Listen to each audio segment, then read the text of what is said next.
अगर आप भी चाहते हैं नए वीडियो एवं नए ऑडियो देखने एवं सुनने के लिए तो हमारे गोल्ड स्टूडियो चैनल को सब्सक्राइब जरूर करें एवं बेल आइकन दबाना ना भूलें।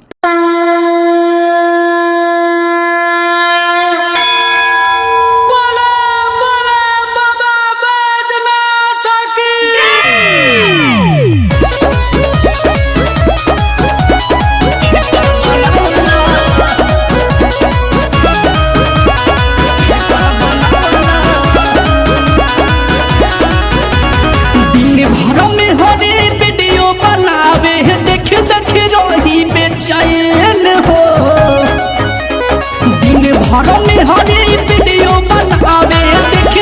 रोही बेचैन हो।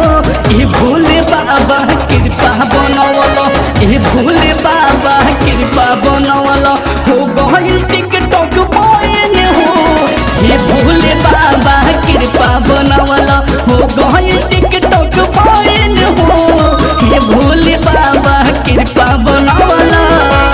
हम गायक आशीष सोपारा आप तमाम देशवासी से हाथ जोड़ के निवेदन करतानी कि हमने के चाइना ऐप और चाइना के कोनो भी सामान के बहिष्कार कर जाओ। देखिए वैसे ही एगो लड़का भोला बाबा के शरण में जाके क्या कहता।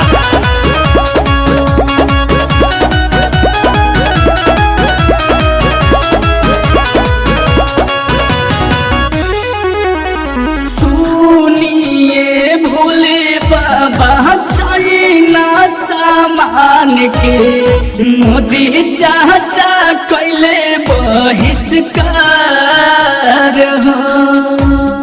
करेला सपोर्ट पूरा देशवा के लोगवा, चारों ओर गुजे जय जयकार हो।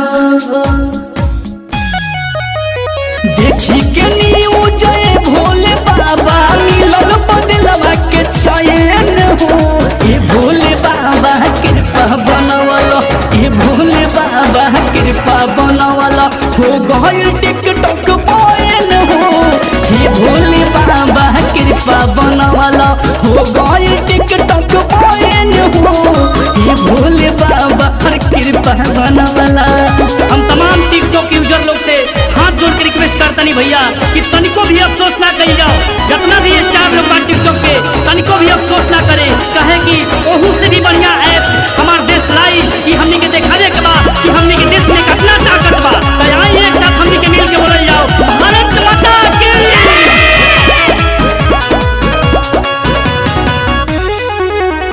सबाजी जारावे कबो भूखा ही सुतावे, करत नाही रहे कवनो काम हो। चढ़ते सावन बाबा फिरल नजरिया, मिल गइल बहुत आराम हो।